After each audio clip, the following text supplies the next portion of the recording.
be at the Joint Committee, and from UBC, I would like to hear greater dialogue in this area. Not that it's going to change my mind you, because I support the motion. I would just like to hear, I just hope this goes on for greater discussion. After our recommendation to write a letter, that's all it is today. But I do want to say two other things that haven't been said today. All the other things that have been said were part of the speech anyhow. It's quite timely that I had the pleasure of attending the joint Jane Goodall lecture last night downtown Vancouver. And she referred to an eminent scholar and environmentalist who said, if we continue our environmental and sustainability practices on this earth that we're doing right now, we need 3 planets to accommodate everybody to do things just the way we're doing right now. Of course, the point is we don't have 3 Earths or 7 Earths or 10 planets. We've only got 1.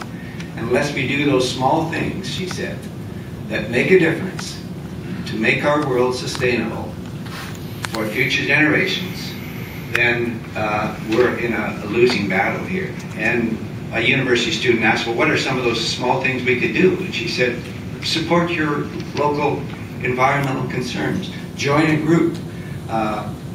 Get your universities to support sustainable practices. You know, Dr. Goodall has she's formed several of her own groups herself where people can join and be on the forefront of the sustainability movement. So that's wonderful, and I think this is one of those groups she was referring to. This is a regional group. The university is a regional group. The farm folk, city folk are a regional group, and we can all offer our voice in how we can make our little area here sustainable because it has effect on the rest of the world.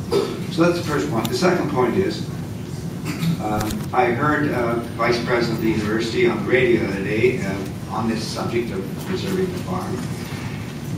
He made the comment which kind of riled me, and he said, well, even if we did grow vegetables on University Farm, it would only meet the needs of one student resident on campus.